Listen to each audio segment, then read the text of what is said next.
करतोस वेड्यासारखा? कोयनेचं पाणी एकट्या खेडला आणायचं किती कोटी रुपयाचा खर्च, तुला कोण देणार आहे पैसे? कुठून देणार आहे पैसे? त्याच्याऐवजी इथल्या इथं सोय करा. आहे ते कोंड्याचं धरण, ते पूर्ण झाल्यानंतर खाली तुमचा सगळा पाण्याचा प्रश्न मिटेल. त्याच्यानंतर एक देवेंद्र मोरेने मला सांगितलं की ह्या आमच्या कोरेगावच्या खिंडीमध्ये खोंडामध्ये काय जागेचं नाव ते शेरवली नागाव द्या, तिथे एक धरण बांधलं तर या संपूर्ण भागाला पाणी मिळेल. आपण त्याचा सर्वे केला, आपण ते धरण बांधतोय.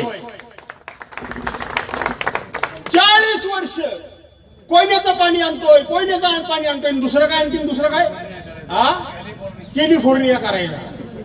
मी याला कॅलिफोर्निया करतेला, कॅलिफोर्निया केला होता ना तिथं वृद्धाश्रमाच्या बाजूला घर कोणाचं बांधलं नव्हतं.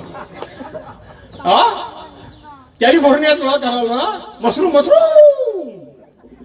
त्या मशरूमचं भाषण करायला म्हटलं की प्रत्येक वेळी मशरूम. अरे का ओरडतो का? काय केलं?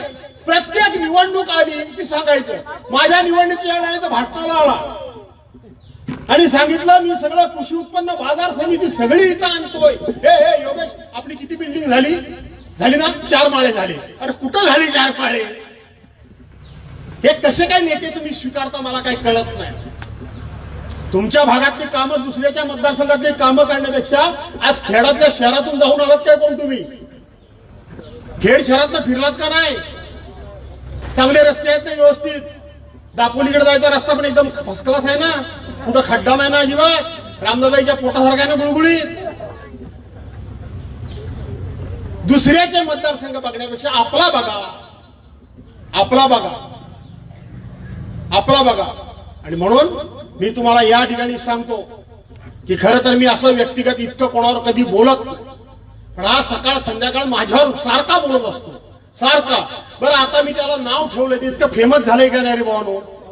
काय बामलाव्या रडायचं नाटक काय सॉलिड रडायचं त्यामध्ये मला ऐकवला बाम झेंडू दिसला. म्हटलं हा बाम लावून ह्याने कारभार केलेला दिसतोय.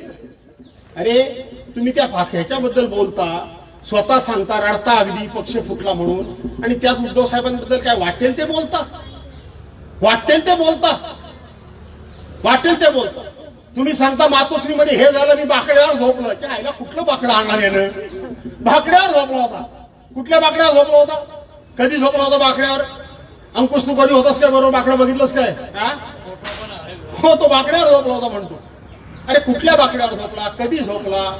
काय वाटेल ते बोलायचं. आणि त्या दिवशी त्या उद्धव ह्यांनी सांगितलं देवेंद्र फडणवीसने की रामदास भाई तुम्ही बोलता किती, तुमचा पगार किती? त्यावेळेला एवढ्या कशाने बोलला? माझा पगार देवेंद्र फडणवीस मुख्यमंत्री तुम्ही देत नाही, माझा पगार मातोश्री देते. बोललात ना? माझा पगार मातोश्री देते. आणि त्याच मातोश्री बद्दल काय वाटेल ते तुम्ही बोलता. अरे विरोधक सुद्धा असं बोलत नाही. आणि